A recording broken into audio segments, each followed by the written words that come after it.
We're moving on to our fourth and final song. It's Switzerland, and they are, well, Gjon Tears is back. Tout l'univers, the whole universe. Switzerland have participated 60 times and won twice, back in 56 and more recently with Céline Dion in 1988. They have, unfortunately though, only qualified 3 times since 2008. The last time was their last time out back in 2019 with Luca Hänni finishing 4th. You can't miss this song in the pack in any way, shape or form. Gjon's distinct voice is just to die for. I'm sure my panelists will mostly agree. We'll find out. Very interesting song this year from Switzerland. And they are one of the favourites to win again. Their third favourite at 5-1. Switzerland, Tout l'univers. Let's start with Steve. Steve, what do you think about this song? This is my winner at the moment. I love this song. I love his voice. I love the way that the song moves around. I think it's a very, very clever song. And I actually think this is a potential winner. I know a lot of people are saying, well, it's too similar to the Netherlands, who won 2 years ago.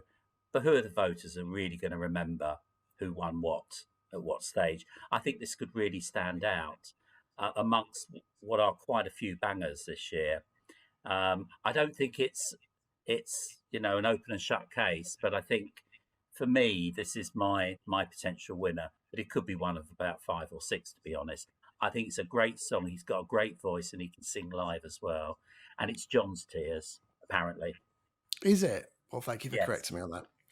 I just actually the video is quite dark. It's very. I don't know if anyone's watched the video. It's very, very interesting, and it's what's it? It's last on in semi-final 2, so people aren't going to miss this, even if it's not for them. So Donna, what are your thoughts on this? Do you see this as a potential winner for Eurovision this year?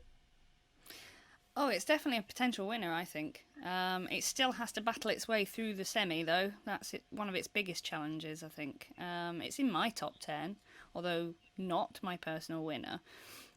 His voice is stunning, isn't it? It really is gorgeous. And it's one I found myself waking up to singing in the morning and just lulling myself away with it. It's a gorgeous song. So I hope it does well. And it has every potential to win, certainly. So the last winner in Eurovision was Duncan Lawrence, and there have been a lot of comparisons with Duncan Lawrence and this particular song being quite similar. And there's a lot of people saying it's a year for a banger to win, but this is such a fantastic song. Is there ever a possibility that this is not going to do very well? I mean, are we all pretty much in agreement that this is a top tenner regardless? Shake your head if there's anyone on the panel who thinks this is not going to do very well. No one's prepared to stick their neck out, as I expected. Okay, let's go to Jona. We've lost Lena. I'm sure she'll come back. Jona, let's go to you next. What are your thoughts on this? Well, first of all, the title is pronounced Tout l'univers. And I preferred his song from last year a bit more than this one, but I think he will qualify and he will definitely be top 10, maybe top 5, maybe even win, who knows. It's just not really clear this year who is going to win, but I think he has a really big chance of doing very well. And I love the fact that the song is in French again, because why not? It's a beautiful language to sing in. It certainly is. In terms of the top 5 in the betting, or certainly the top 6 or 7, we've got France, we've got Bulgaria, we've got Switzerland all fighting out. Who do we think is going to finish the highest? Let's go to David on this. Okay. Between Bulgaria, France, and Switzerland. Of course, you got another 2. But I would say, I think Bulgaria and Switzerland and France has potential to be winners. Of course, they will do that. But I think all three, I said Bulgaria is my personal winner, but the realistic opportunity in reality, I would say probably Switzerland will do the better because Jon's T's voice is very good as well. It's very unique as well, and the song is very well structured.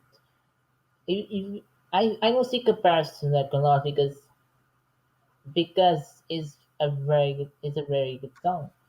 And you know, I see this is a pedestrian winner, yes, but it's not my personal winner, but it's in my top three, and I really like, and I think if I want to pick a top three, I would say France takes the bronze, Switzerland takes the silver, and Bulgaria takes the gold. But I think I will say probably is a pedestrian winner, absolutely. Thanks, David. Sean, how do you see this being staged? Do you think they'll keep it quite simple, like they did with Duncan Lawrence? And I don't know. you know, with Sorry. Duncan Lawrence, we kind of had the video where he was rolling around in the sea naked and got everyone rather excited. And then Eurovision came along. And he sat in front of a piano with a ball of light, nearly whacking him on the head as it popped down. I think Switzerland is overhyped. Thanks, Haley. I was looking for somebody on the panel to say they weren't that keen on it. You should have been on tonight's show. Yeah, he's got a very unique voice, and yes, it will qualify. I'm a bit over it now. Oh, okay. Oh, look, they're all coming out now. Catch that moment. You're wrong. Tom. Sean, tell us about this. How's it going to go? You know what? It's simply spectacular, isn't it? His voice, just everything about it. But the staging, going back to your earlier comment, Stuart, I don't know. Is it just going to be a bloke sat behind a piano again? I kind of hope not. And if it is, will the jury really vote for that again? Yeah, it's a song competition, and the jury really are supposed to rate the songs. But a bloke sat behind a piano again, I don't know. I love the song. I absolutely love it. And I really do think the winning song this year is probably going to be sung in the French language. So it's one of two. But I don't know. I love this year's contest because it's just so open. You don't know which way it's going to go, do you? Everybody might think, right, we're just going to vote for the party songs because it's been such a dreadful year for everybody. So who knows? We might be putting it up in San Marino next year. I don't know, or probably not. But this is simply stunning. I love the piano. I love the strings. I love the choir. I love the unique modern sound to it as well. It is standout. It's an easy qualifier. I think it has a really good chance to win. Just thinking about the prospect of a San Marino win for a minute. And I mean, funnier things have happened. Yeah, there might be a street in San Marino that they can host Eurovision next year, I suppose. But yeah. Senate's back garden. Well, yeah, or Valentina might have to, deck her house out for one night in May. Who knows? The queue for the toilet will be really bad. Yeah, it certainly will. Anyway, Alina, Sean's just made a bold claim that the Eurovision winner this year will be one of two songs sung in French. Mm-hmm. Do you agree? And how do you think this will do? Yeah, I again agree with John. Like we all know that last year this was my favorite. Like this was my winner, and I still have it in my top 2. So I'm really looking forward on seeing what he does.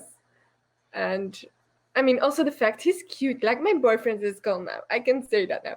Like, I mean, it's a shame that my Swedish girl isn't here, but he is cute. I can't wait to see that performance. At a piano or not at a piano, I honestly don't care. And the fact that he speaks French, and I can't understand the word of French. Like I'm a Belgian, but like French is like. But I can see this do well. I really hope on a good score. And no, I'm not drunk yet. Thank you, Elena.